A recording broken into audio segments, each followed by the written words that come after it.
With nowhere else to go, Eric decided to investigate rumors of land that had been glimpsed to the west by sailors blown off course. What Eric found during his 3 years of exile was a land of dramatic contrasts.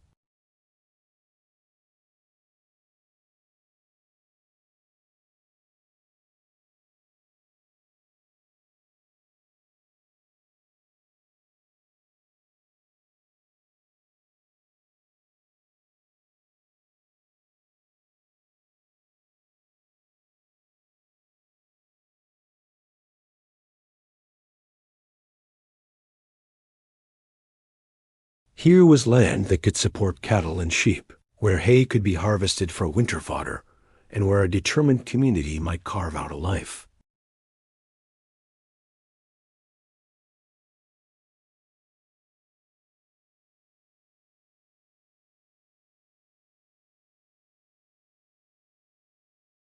Iceland was already settled, its best lands claimed, and many families were struggling to find adequate pasture for their livestock.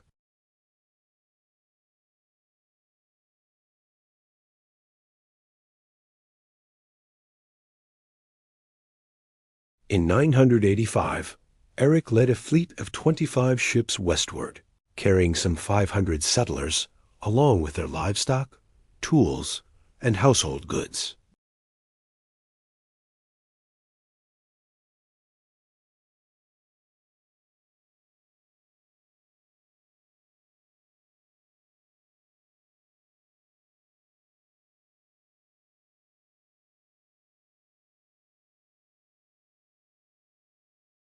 But those who arrived found the land much as Eric had described it, and they set about establishing the first European settlement in the Western Hemisphere.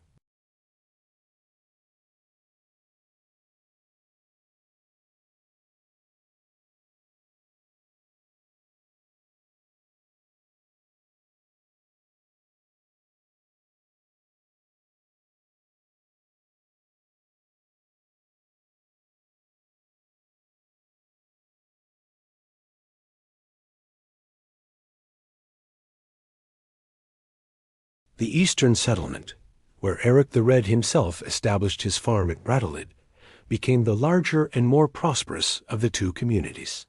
At its peak, it may have contained nearly 4,000 people, with around 200 farms spread along the fjords. The settlers built in the traditional Norse manner, constructing longhouses from stone and turf, with interior benches along the walls, where families slept and worked during the long winter nights. They raised cattle, sheep, goats, and horses, supplementing their diet with fish, seals, and the occasional whale or caribou. The Western Settlement, located further north near modern Nuuk, was smaller but still substantial, perhaps home to 1,000 people at its height. The two settlements maintained regular contact, and together they created a society that was unmistakably Norse in character while adapting to Greenlandic conditions. They established a legal assembly, the Thing, following Icelandic tradition, where disputes were settled and community decisions made. They built churches, eventually establishing a bishopric with its seat at Gardar in the Eastern Settlement. They paid tithes to the church and taxes to the Norwegian crown, maintaining connections with the wider Scandinavian world despite the vast distances involved. The Norse Greenlanders developed a sophisticated economy that combined traditional European farming with the exploitation of Arctic resources unavailable in Europe. They hunted walrus, prizing the ivory of the tusks, which was nearly as valuable as elephant ivory in medieval markets. They captured live polar bears, which were shipped to European courts as exotic gifts. They hunted narwhals, whose spiral tusks were sold as unicorn horns, commanding fantastic prices from buyers who believed in their magical and medicinal properties. These Arctic products connected Greenland to the luxury markets of medieval Europe and provided the wealth that allowed the settlements to import the goods they could not produce themselves: iron, grain, timber, and church bells. For nearly 500 years, Norse Greenland survived and at times prospered.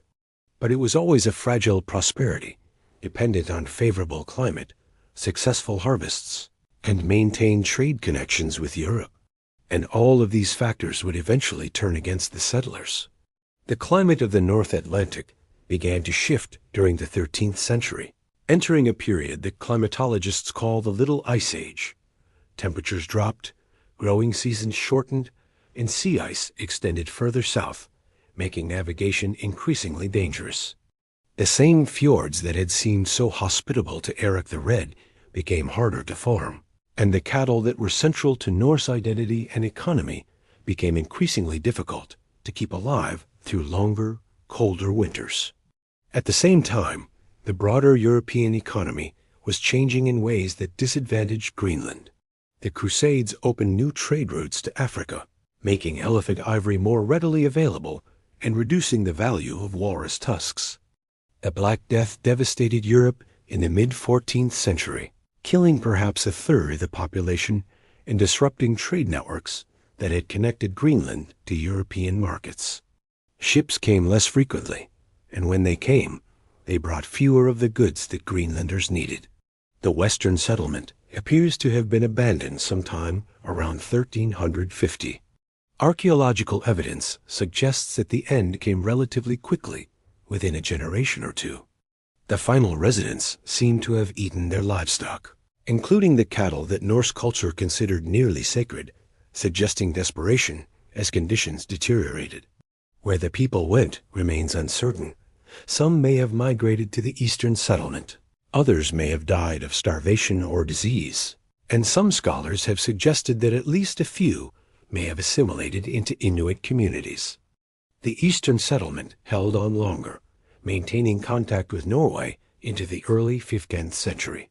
The last documented ship from Norway arrived in 1406, and the final written record from Norse Greenland is a marriage certificate from 1408, recording a wedding held at Halsey Church. After that, silence.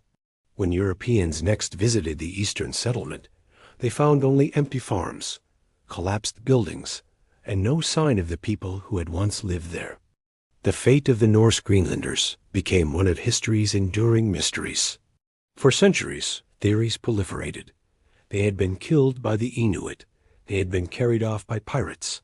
They had starved to death. They had been destroyed by disease, or they had simply sailed away and disappeared into the unknown. Modern archaeology has gradually assembled a more nuanced picture, one in which no single catastrophe explains the end, but rather a combination of factors: climate deterioration, economic isolation, possible conflict with the Inuit, and perhaps cultural rigidity that prevented adaptation to changing conditions. What is clear is that the Norse approach to Greenland, based on European farming traditions, was ultimately less sustainable than the Inuit approach, based on hunting and fishing. The Norse attempted to recreate a Scandinavian way of life at the edge of the Arctic, while the Inuit had developed a way of life specifically designed for Arctic conditions. When the climate turned against both peoples, the Inuit had the knowledge and flexibility to survive, while the Norse did not. While the Norse settlements were declining and eventually disappearing, the Inuit were expanding throughout Greenland. By the 15th century, they had established communities all along the western coast and around the southern tip, in territories that had once belonged to the Norse. Some encounters between the two peoples certainly occurred. Norse accounts mention contact with people they called Skrallings, and Inuit oral traditions preserve memories of encounters with the strange people who lived in stone houses and kept cattle. The nature of these contacts, whether peaceful or violent, whether involving trade or conflict, remains a subject of historical debate. What is not debatable is that by the time Europeans returned to Greenland in the 16th and 17th centuries, they found only Inuit inhabitants. The Norse had vanished entirely, leaving behind only ruins and memories.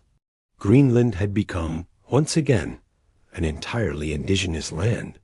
European interest in Greenland revived during the Age of Exploration, driven partly by the search for a northwest passage to Asia, and partly by the desire to reconnect with the lost Norse settlements. Danish Norwegian expeditions began visiting Greenland in the early 17th century, primarily for whaling and trading. In 1721, a Danish-Norwegian missionary named Hans Egede arrived with the intention of finding and converting the descendants of the medieval Norse settlers. He found only Inuit, but rather than abandoning his mission, he redirected his efforts toward the indigenous population. Egede established a settlement near modern Nuuk and began the work of converting the Inuit to Christianity. His mission marked the beginning of permanent Danish presence in Greenland and the start of colonial administration that would last for nearly 3 centuries. The Danes established trading posts along the coast, exchanging European goods for seal oil and skins. Missionaries followed traders, establishing churches and schools, and gradually transforming Inuit society. The colonial period brought profound changes to Greenlandic life. Traditional beliefs and practices were discouraged or suppressed, replaced by Danish language and Lutheran Christianity. The trade economy disrupted traditional patterns of subsistence, making communities dependent on imported goods and vulnerable to fluctuations in European markets. Diseases previously unknown in Greenland swept through communities with devastating effect, reducing populations that had no immunity to European illnesses. Yet the Inuit also proved remarkably resilient, adapting to colonial conditions while maintaining core elements of their identity and culture. They accepted Christianity, but often blended it with traditional beliefs. They participated in the trade economy while continuing to rely on hunting and fishing for survival. They learned Danish, but continued to speak their own language. This pattern of adaptation and persistence would characterize Greenlandic history through centuries of colonial rule. The 20th century brought accelerating change to Greenland. The Second World War temporarily severed the connection between Greenland and German-occupied Denmark, leading to closer ties with the United States, which established military bases on the island for strategic purposes. After the war, Denmark initiated a modernization program intended to transform Greenland from a traditional hunting society to a modern welfare state. Villages were consolidated, housing was standardized, and children were sent to Danish-language boarding schools. The policy was well-intentioned, but often traumatic, disrupting communities and weakening the transmission of traditional knowledge from one generation to the next. In 1953, Greenland's status changed from colony to integral part of the Danish realm, and Greenlanders became Danish citizens with full political rights. But this formal equality did not address the underlying tensions between Danish and Greenlandic identity, nor did it satisfy growing desires for self-determination. A movement for greater autonomy gained strength during the 1960s and 70s, culminating in a referendum in 1979 that established Home Rule. Under Home Rule, Greenland gained control over many domestic matters, while remaining part of the Danish realm. A Greenlandic parliament was established, and Greenlandic became the official language. The relationship with Denmark evolved into something more like a partnership, with Denmark continuing to provide substantial subsidies and managing defense and foreign affairs, while Greenlanders controlled their own educational, cultural, and economic policies. The movement toward autonomy continued into the 21st century. In 2008, Greenlanders voted overwhelmingly for self-government, which took effect the following year. This new arrangement recognized Greenlandic as the sole official language, acknowledged the Greenlandic people as a people under international law, and established a framework under which Greenland could eventually become fully independent if its people so chose. Today, Greenland stands at a crossroads, facing choices that will determine its future trajectory. Climate change is transforming the island faster than almost anywhere else on Earth. The ice sheet that covers 80% of Greenland's surface is melting at an accelerating rate, opening new possibilities for resource extraction while threatening coastal communities with rising seas. Minerals that were once locked beneath the ice are becoming accessible, attracting international interest and raising difficult questions about development and environmental protection. The approximately 56,000 Greenlanders must navigate between preserving their cultural heritage and adapting to a rapidly changing world. They must balance the desire for economic development against the need to protect the environment that has sustained their ancestors for millennia. They must manage relationships with Denmark, the European Union, and increasingly with other major powers who see strategic and economic value in the island's resources and location. Greenland's population remains small, concentrated primarily in towns and villages along the southwestern coast. Nuuk, the capital, is home to roughly 18,000 people and has the character of a small but cosmopolitan Arctic city with modern buildings, cultural institutions, and a diverse population that includes Danes and other Europeans alongside indigenous Greenlanders. Other communities are much smaller, some accessible only by sea or air, maintaining ways of life that blend modern conveniences with traditional practices. Hunting and fishing remain central to Greenlandic culture and economy, though they have been supplemented by public sector employment, tourism, and hopes for future mining development. The relationship with the natural world continues to define Greenlandic identity, expressed through language, art, and the continued practice of subsistence hunting. Young Greenlanders grow up learning both the ways of their ancestors and the skills needed for life in a globalized world, navigating between cultures that can sometimes seem impossibly distant from each other. The history of Greenland offers lessons that extend far beyond the island's frozen shores. It demonstrates the remarkable adaptability of human beings, capable of surviving and even thriving in conditions that would seem to preclude human habitation. It shows the dangers of cultural rigidity, as the Norse discovered when their European farming traditions could not adapt to changing Arctic conditions. It reveals the complexity of colonial encounters, the costs of imposed modernization, and the resilience of indigenous cultures in the face of enormous pressures. Perhaps most importantly, Greenland's history reminds us that the Arctic has always been a human landscape, shaped by human choices and human presence for thousands of years. The first peoples who crossed from Canada to settle Greenland's shores were not merely surviving. They were creating cultures, developing technologies, and establishing relationships with the land that would sustain their descendants across millennia. The Norse who followed brought their own ambitions and their own ways of understanding the world, creating a society that flourished for 5 centuries before mysterious decline. The Inuit who inherited the land after the Norse departure developed one of the most sophisticated Arctic adaptations in human history, a way of life that enabled them to thrive where others had failed. Today, as climate change reshapes the Arctic with unprecedented speed, Greenland finds itself at the center of global attention.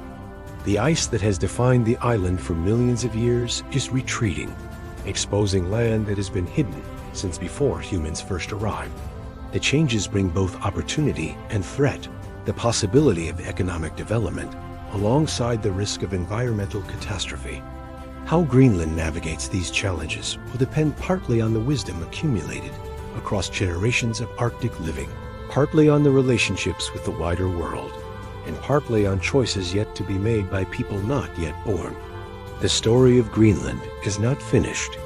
It continues to unfold in the lives of the people who call this remarkable island home, who carry forward traditions stretching back thousands of years while facing a future that promises transformations none of their ancestors could have imagined. From the first hunters who followed game across the frozen sea from Canada to the Vikings, who saw green valleys where others saw only ice, to the modern Greenlanders who balance tradition and change in a rapidly warming world, this land has always demanded creativity, resilience, and respect for the power of nature. Greenland endures, as it has endured through ice ages and warm periods, through cultures that rose and fell, through centuries of isolation and decades of rapid change. Its history is written in ice cores and archaeological sites, in oral traditions and colonial records, in the memories of elders and the dreams of youth. It is a history that belongs not only to Greenlanders, but to all humanity, a testament to what people can achieve and endure at the uttermost edges of the habitable world. And somewhere beneath the ice, preserved in frozen silence. The secrets of that history wait to be discovered, holding answers to questions we have not yet learned to ask.